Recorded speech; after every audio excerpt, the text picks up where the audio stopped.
All right, everybody. Good to see you all here. Let's get the lecture going for this afternoon. So we're going to be continuing what we started on Monday, thinking about some applications and examples of Newton's laws of motion. Now, it was very good to see everybody in the lab yesterday morning. How did everybody get on with the labs? You guys like the lab? Okay, great. Was it yesterday? It was yesterday. It seems like long ago, doesn't it? It was just yesterday. It does, yeah, but it was just yesterday morning. So very well done, everybody, in the lab, actually, because you might think, okay, well, density is maybe not going to be too tricky, but when we start thinking about the units and the significant digits and the uncertainties and the different ways of measuring things, and we had those different calipers and all that kind of stuff, it can be quite an interesting lab. So very well done, everybody, with the lab yesterday. It was really good work, really good to see everybody working on the lab so well. So today, the lecture, we're really following on from what we were looking at on Monday. So on Monday, we saw what Newton's laws of motion are, and today we're going to be looking at some more applications and examples. In particular, this example of terminal velocity. Because we saw on Monday that even though, in a sense, the laws of motion, they might seem quite straightforward, when we actually start looking at some examples and try and test things out, it can be a bit trickier than we first thought. And a great example of this to really test what's going on is a terminal velocity. Now, before we get to some of the physics of terminal velocity, I'm quite curious to get you guys' opinions, see maybe if you've done a bit of skydiving before and what you think about it. So let's start with this question here. So what do you guys think about going skydiving? Maybe I'm always curious if some of you guys have been skydiving before, or maybe you haven't, but you know it's on your to-do list, or maybe you think, okay, that's not for me so much. Or maybe you haven't been yet, but you know, you'd still like to give it a go. So I'm curious to see what everybody thinks for this one. So I'll just see how the question's getting on, okay? All right, let's take a look. Let's see what everybody thinks for going skydiving here. Okay, so a couple of people have already been skydiving. Who has been skydiving? Oh, you've been skydiving? Okay, now are you you have already been and you'd like to go again, or so you'd like to go again? Okay, so you liked it. Okay, where did you go skydiving? I don't know. You don't know? It just took me. It was like, we're jumping out of a plane. I was like, okay. Oh, okay, that sounds quite easy going. But like close to here, or on holiday or something? So or? it was close to here. Yeah. Okay, they just said we're jumping out of a plane one day, and okay, so you would say you'd give that a go again. Was there anything you kind of liked about it, especially? I just thought it was fun. Just thought it was fun. Okay. Now, who's been skydiving and once was enough? Oh, okay. So why was once enough for you? Just didn't like it. Okay. Was it like a tandem dive or what kind of? Okay, tandem dive. Kind of fairly nearby or? Milton Keynes. Okay, well, I think good for you for giving it a try. I think that's fair enough. So quite a lot of people, you haven't been, but you're kind of adventurous. For the people who haven't been skydiving yet, what would you kind of like to get out of it if you were going to give it a go? The views? Okay, you'd like the views. Okay, anything else that people would like to give a go with skydiving? Yeah. The adrenaline rush? Okay. Anything else why people want to give skydiving a go? Just for the kind of hell of it. Okay, so for the people who haven't been and you think not for you, why? Who's the kind of I'm not for me, no thanks? Okay, so why kind of not for you so much? So if you know where Ella is, there's an Ella skydiving. Mm-hmm. The place I live near it, so I get to hear all the horror stories. Break her legs or land in the tree. Okay, so you hear all the horrors. Okay, fair enough. I think that'd be enough to put anyone else. And someone else, no thank you for? I'd probably do it wrong and then die. You probably do it wrong and then die. I think that's a fair consideration. You know, I mean, you know the old joke, you know, they say if at first you don't succeed, then skydiving is not for you. So I think that's reasonable. And someone at the back here also not so much for going skydiving? Scared of heights. Okay, well, I think also another fair reason. So quite a range here. So what I think is going to be quite interesting, today we're going to learn about some of the physics involved with skydiving. So maybe I'll be curious to see if anybody kind of changes their opinion on if they want to go skydiving or not. Okay. So the physics of skydiving, it's of course all connected to Newton's laws of motion. So I've got a few kind of recap questions here. Move it along. Here we go. Okay, so we're thinking about Newton's first law of motion. And suppose we want to change our velocity. What are we going to need? Which kind of force are we going to need if we want to change our velocity? Now, I'll just move the code out of the way so you don't just have to take a chance on whatever mystery option D is. And we'll see what we get for which kind of force we need if we want to change our velocity. Okay, let's take a look. What kind of force do we need if we're going to be changing our velocity? Let's have a look at the options here. Okay, so people mainly going for thinking about sort of B and C, but actually we've kind of covered all our bases here. Now, a delta force, you might have heard of a delta force before, and I can see why you're going with that. So I think delta force, it's what some branch of the US military, they call their special forces. So clearly if you bring in the US special forces, they're probably going to end up changing the velocity. That's not what we mean here. But in general, in physics, if we're talking about delta or anything, that means a change in something. So we just mean a change in force. So that really has to relate to, okay, is our force staying the same or changing? Now, I can kind of see why people might be going for reaction force, because we did spend a lot of last time thinking about reaction forces. Does anybody know which Newton's law of motion really tells us about reaction forces? Which one is that? Okay, which one? Third, exactly right, exactly right. So it's Newton's third law of motion which tells us about reaction forces, and we're thinking about Newton's first law of motion here. So we're left with, we have the normal force and the net force. So does anybody remember what the normal force is? Anybody remember that? Yeah.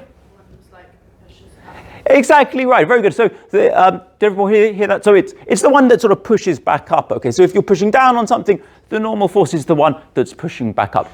There's also a lot of confusion when it comes to thinking about the normal force. So we're going to see that in a bit more detail today. So what we're left with, if we want to change our velocity, what we actually need is a net force. Okay, that's what we need in the terminology. Now remember, a net force, it's just synonymous with what we'd say a resultant force. So very often we're going to have multiple forces acting on something, and the resultant force is just the sum of all of those forces. That's what we mean by a net force. So there is a bit of jargon, a bit of terminology there, but it's just good to have an idea of what we mean when we're talking about these kinds of forces there. So very well done, everybody who gave this one a go.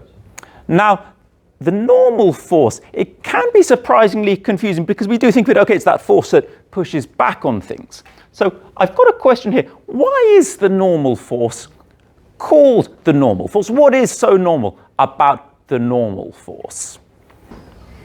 Maybe some of these you can rule out, maybe you can narrow it down to some. Maybe have a chat with the people around you, see what they think. Why is it called the normal force? Let's take a look. Let's see what everybody thinks. What is so normal about the normal force? What does everybody think here? Okay, so people mainly going for C and A. Not so many people for B and D. Now, this is a bit of a tricky one, and they all sound kind of quite technical. Maybe they all sound like there could be something in there. So, does anybody want to have a go? Which one do you think it is? Anybody feeling confident with this one? C. Very good, very good. And why are we going for C? Any thoughts? Yep.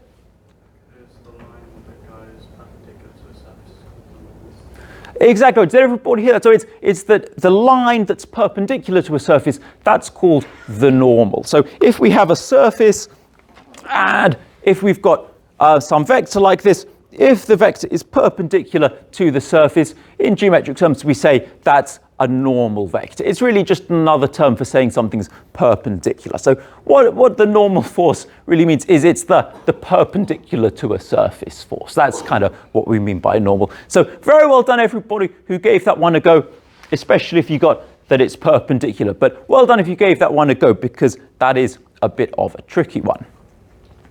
So now we know, why it is called the normal force, what's so normal about it. But there's often a lot of misconceptions about when this comes up as a kind of reaction force. So I thought maybe let's have another kind of recap question, thinking a bit more about reaction forces, and can we find the correct reaction force? So correct answer for this one, option C.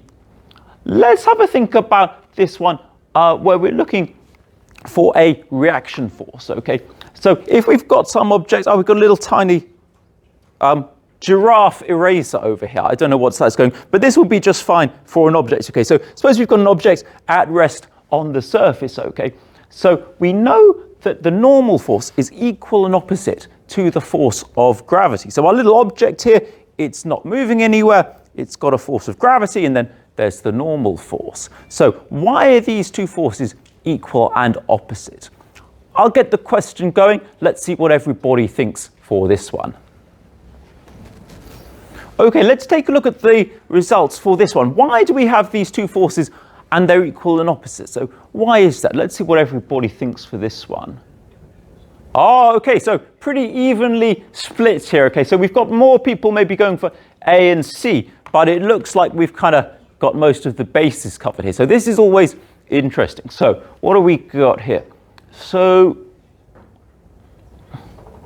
in a sense, options A and D, they're kind of really telling us the same thing, because it's Newton's third law of motion that tells us that every force has an equal and opposite reaction force. So when we're saying that they form an action-reaction pair and that Newton's third law of motion tells us they're equal and opposite, in a sense, they're both kind of just referring to Newton's third law of motion. Now, with option A in particular, does anybody remember what we looked at on Monday when we were looking at what is the reaction force to the force of gravity? So does anybody remember what if we have some object like this, like the little giraffe eraser, and there's a force of gravity acting on this from the Earth? What's the reaction force to that? Can anybody remember? Yeah. Exactly right. Okay, very good. So if we've got the Earth and it's exerting a force of gravity on the tiny giraffe, then the reaction force to that is that the giraffe is exerting an equal and opposite force of gravity on the Earth. That's the action-reaction pair that we get from Newton's third law of motion. Remember that whenever we have an action-reaction pair, they're always the same kind of physical force. So if maybe there's like an elastic force or something like that, the reaction force is another elastic force. Or if there's a force of gravity, the reaction force, it's also going to be a force of gravity. It's always the same type of force. So it's very important to remember that gravity and the normal force, they don't form an action-reaction pair. And this is an important lesson, because these two forces, they are equal and opposite. But just because two forces are equal and opposite doesn't mean they form an action-reaction pair, and they do so as a consequence of Newton's third law of motion. This is going to be really important when we get to looking at terminal velocity. So what options are we left with here? So with option C, we know that the object's at rest, so maybe we can say the resultant force is 0. But this is actually slightly kind of circular reasoning, and it's a bit more than what we get from Newton's first law of motion, that if something's at rest, we know the resultant force has to be 0. So it's not really the explanation for it. So actually the correct explanation for why the forces are equal and opposite is actually option B. So this idea that the surfaces, they get compressed until the forces are equal and opposite. Now, when we're looking at a very rigid surface, something like a desk, you can't really see the desk getting compressed. In a couple of weeks, we're going to be looking at the physics of materials, and we're going to see that they actually do get compressed. All materials essentially acts as very stiff springs, and whenever you put anything on it, they get compressed, and the more they get compressed, the more they push back. And what happens is if you put something on a surface, the force of gravity pulls it down, and then the surface gets more and more compressed, and it gets harder and harder to push it down until they reach an equilibrium when the force of gravity is equal to that force pushing back up. And that force pushing back up, that's what we call the normal force here. So they end up being equal and opposite. They do end up being equal and opposite, but it's very important to remember that they don't form an action-reaction pair like this. And I think it's easy to forget if we're just looking at the situation on a desktop here and we're thinking, okay, well, we've got some force of gravity and we've got the normal force and they're equal and opposite. So maybe they're an action-reaction pair. And then what we forget is that it's not just, our system isn't just a desk, our system is the entire planet Earth. And somewhere way below at the center of the Earth, there's a force of gravity from my objects attaching the planet Earth, and that's the reaction force to the force of gravity. So very important point to remember there. Does anybody have any questions about that? About which is the reaction force? Okay, so very well done, everybody who gave this question a go. So the correct option we get here is option B, okay. So very well done, everybody who got that one, and everyone who gave this question a go, because this is a bit of a tricky one, but we'll have a bit more practice, see a few more examples, and I'm sure you guys are all going to get this, okay? Before we dive straight into terminal velocity, I'd just like to have a one-slide recap of all of Newton's laws of motion. Let's just see what they are. Let's just take stock before moving on. So we've got the three laws here, and we've got the first law of motion. So this is the one, a body is going to remain at rest or in a state of motion unless reacted on by a resultant force. And remember, a resultant force, that's just synonymous with a net force. Now, this is going to be really important when we come to thinking about terminal velocity, this distinction between uniform motion when we have no net force acting on something. It's a really interesting example of how this works.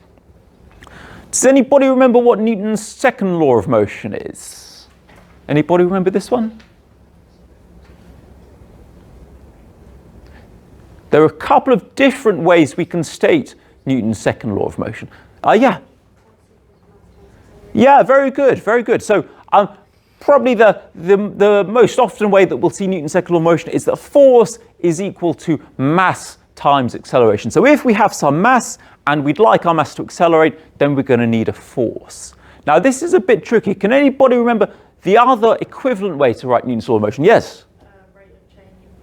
Excellent, very good. So force is equivalent to the rate of change of momentum. Very good there. Okay, so these are two equivalent ways to define what a force is. So it's mass times acceleration, or equivalently, the rate of change of momentum. Very well done for remembering that.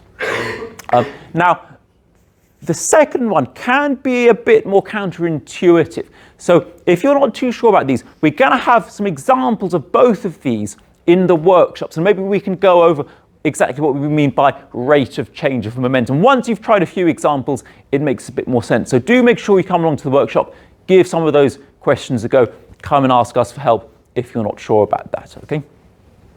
So what about Newton's third law of motion? Can anybody remember what that one is? Does anybody see some people checking your notes? You can check your notes if you're not sure.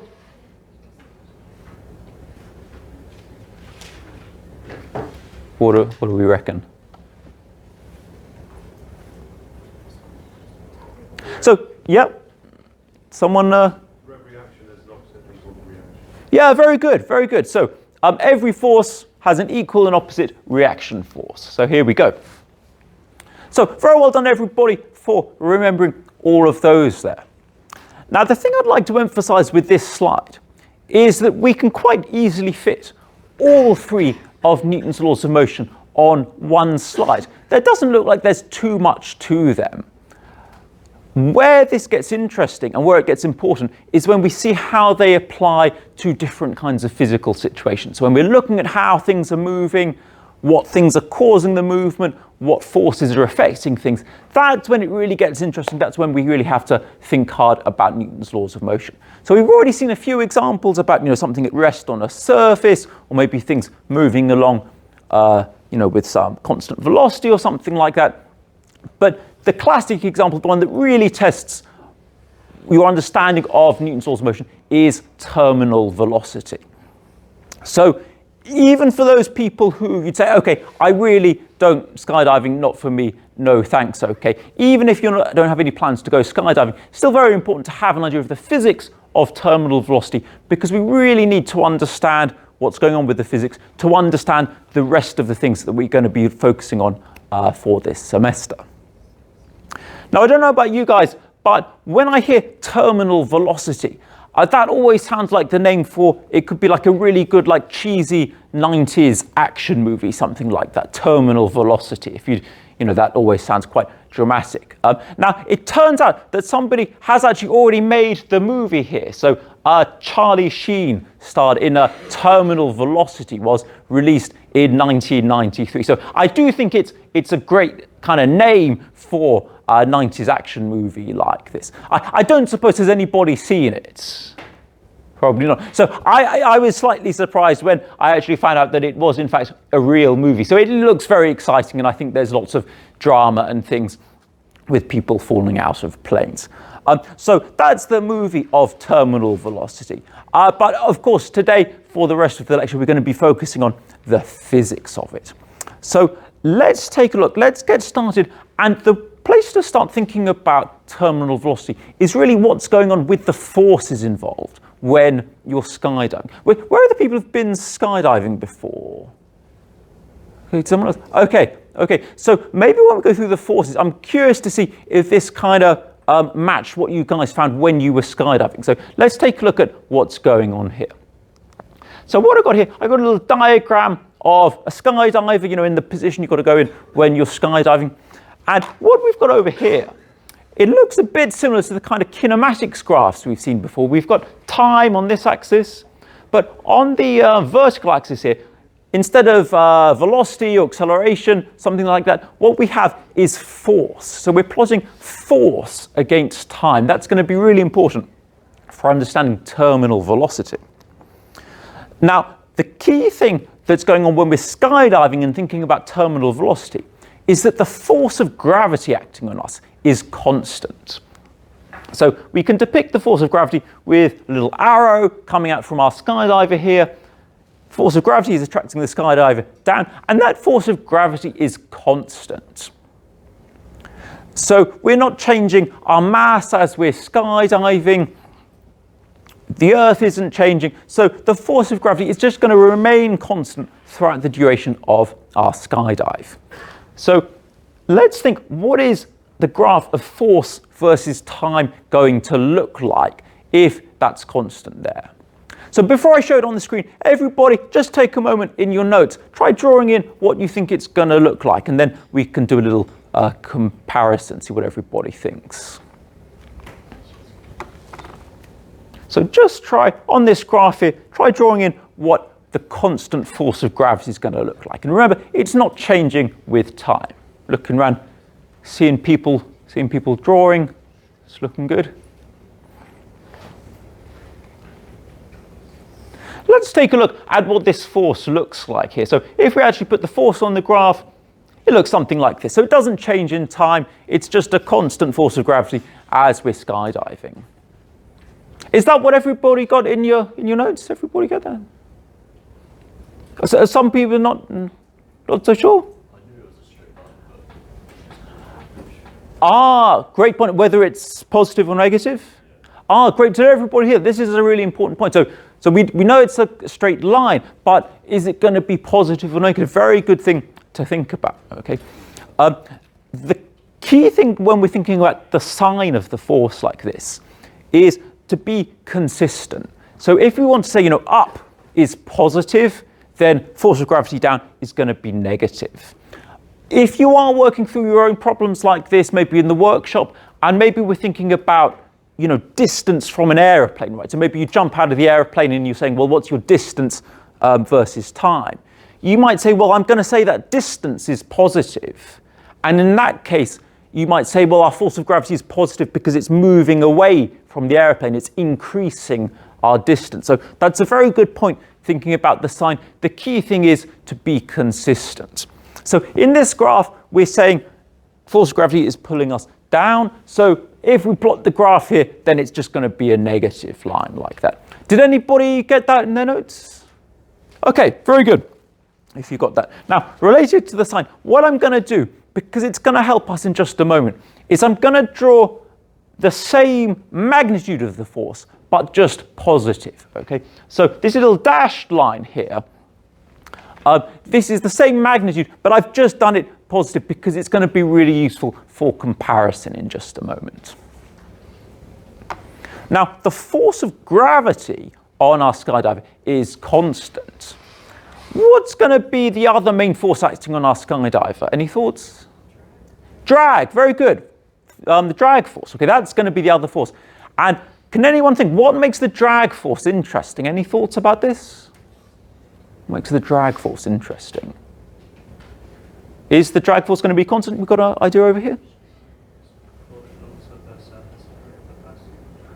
Ah, very good point. Did everybody hear that? It's proportional to the surface area of someone jumping. So when you go parachuting, if you go in this parachute position like that, you get more drag than, if you just kind of go in tight like that. What else does the drag force depend on, yeah? When you open your parachute. When you open, yeah, very good, okay. What about if you're just in free fall, just keeping your position the same? What else is the drag force going to depend on? Any other thoughts? So what it really depends on is your velocity, okay? So both good points there, but if we're thinking about just keeping in the same position before we open our parachute, what's going to affect the drag force is our velocity. So obviously if we're not moving, we don't have any velocity, there's no drag. And as we go faster and faster, the drag force increases. So what I'm going to do here, on the same time scale, let's have a think about what our velocity versus time is going to be. Now, if we just jumped out of a plane and we weren't thinking about drag force, have a think about what our velocity versus time is going to look like. If we just jump out of the plane and we just, for a moment, let's not worry about the air resistance. So maybe in your notes, draw in a sketch of what you think the velocity versus time might look like for this one. Give that one a go. So we're starting off in the aeroplane, jump out, we're in free fall. What's going to happen to our velocity if we're ignoring the drag force? So I'll put it up here. Let's take a look. It's going to look something like this if we're just being affected by gravity. Is this what people got? Did anybody get that? Okay, so very well done if that's what your sketch looked like, okay? So remember, we've seen this situation a few times before. This is just a situation where we have constant acceleration. So our force of gravity is constant. So our velocity versus time, it would just look like a straight line if we weren't thinking about the drag force. And the slope of this line, that's going to give us the acceleration due to gravity, just to link up to those kinematics concepts that we saw. But this is where it gets interesting, because the drag force depends on our velocity. So as we get faster and faster, our drag force is going to increase. It's going to increase with speed. So instead of looking just like this, the picture gets a bit more interesting. If we think about what goes on with our drag force over here, as we move forward with time, the drag force builds up and up and up. So when we first jump out of the plane and our velocity is 0, our drag force is 0 because our velocity is 0, we're not moving through the air. And then as we keep falling and falling and falling, and we go faster and faster, the drag force builds up. Something really interesting happens when our drag force gets up to the magnitude of our force of gravity. What's going to happen to our skydiver once the drag force is equal and opposite to the force of gravity? Any thoughts? Yeah? Very good. Okay, so that's what we mean by terminal velocity. Okay, So any other thoughts about what's going to happen once we're at terminal velocity? What's that going to be like? Yeah? Very good. Okay, so there's no acceleration. So great couple of points there. So there's no acceleration. That's what we mean by terminal velocity. So very well done, you guys. Let's see what that's going to look like for our graphs here. Okay, so our drag force is increasing with time. And when the drag force is equal and opposite to the force of gravity, the drag force can't increase anymore. And the reason it can't increase anymore is because these forces are equal and opposite. There's no net force acting on our skydiver. And remember, we need a net force if we want to accelerate something. So the net force is 0, so the acceleration is 0. Now, this doesn't mean our velocity is 0. Our velocity is still at, as we say, our terminal velocity, but our acceleration is 0. So our velocity doesn't look like that dashed line over there. What our velocity actually looks like, it starts off looking like that dashed line because there's not much air resistance. It starts off over there. Here we go. There we go. But as we keep on falling and as that drag force builds up on us, our acceleration decreases until eventually our velocity curve just kind of flattens out like that. And it flattens out, the speed at which it flattens out, that's what we call our terminal velocity. So if we draw a little horizontal line here, that's what our velocity ends up as. And whatever that speed is, that's what we call the terminal velocity. Does anyone have any questions about this? Anything they want to ask? Question? Okay.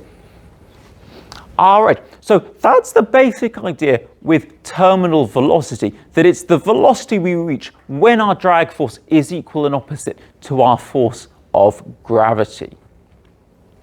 Let's try a couple of questions about this to see how well we understand it.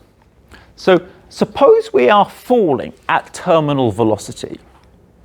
Which one of these graphs of displacement versus time is going to be our displacement when we're falling at terminal velocity? I'll just get the question going, see what everybody thinks for this one. Let's take a look. What does everybody reckon for our displacement versus time when we're falling at terminal velocity? Okay, so nobody's going for A. Some people going for C and D, some people going for B. Now again, I can see why you might be going for D because that does kind of look like what we were just seeing with, you know, the velocity versus time. But remember, this isn't a graph of velocity versus time. This is a graph of displacement versus time. And I can also see why people might be going for C because we do say at terminal velocity, you know, things are just kind of constant. They don't vary with time. But remember, the thing that's constant is our velocity. So we're still falling. It's just that we're not accelerating. So it can be a bit counterintuitive, especially if we're just starting with those kinematics concepts. So remember, even though our acceleration is 0 at terminal velocity, we're still falling. So the correct displacement versus time is option B over there. Okay, that's the correct option. So very well done, everybody who got option B. Let's try another question about terminal velocity and how it relates to Newton's laws of motion. Let's see what we've got here, okay? So we know at terminal velocity, the drag force is equal and opposite to the force of gravity. So why is the drag force equal and opposite when we're at terminal velocity?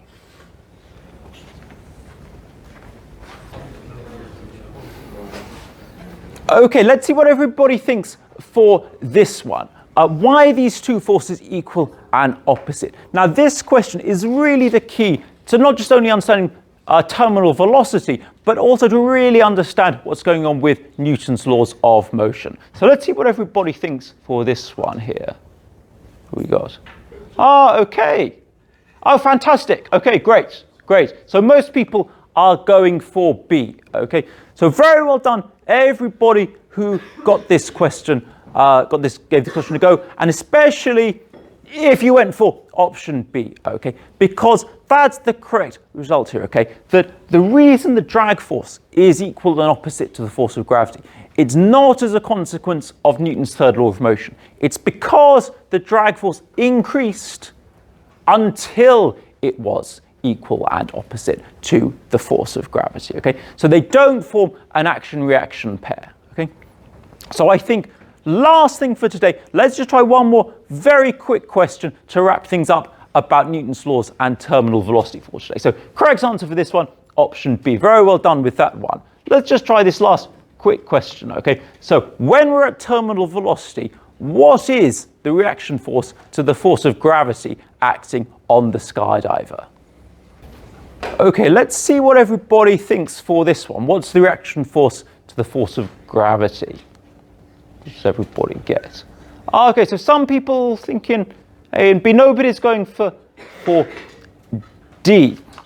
Now, there's a bit of a tricky thing going on with this question here because it does say at terminal velocity, what's the reaction force to the force of Earth's gravity on the skydiver? What's a bit tricky about how that's written? Any thoughts? So the thing is that it doesn't matter if we're at terminal velocity or not, okay? Whatever our reaction force is to the force of gravity, it's not going to change whether we're at terminal velocity or not, okay? So remember, the reaction force to the force of gravity, it's always the other force of gravity. So the force of gravity pulling our skydiver down, the reaction force is an equal and opposite force. The skydiver's gravity is pulling the Earth up towards the skydiver. So that's what we call the action-reaction pair. So very well done, everyone who gave that a go. Correct answer is option C there. So really well done on those last couple of questions, guys. I think if you're comfortable with that, I think that's a really solid place to be with Newton's laws of motion and terminal velocity. Okay, so very well done with that. Just a quick reminder, we've got the workshops tomorrow afternoon. We've got a really good challenge question about parachuting and terminal velocity. I think you guys are really going to like it, okay? But that's all for today. So very well done, everybody, and I'll see you guys tomorrow.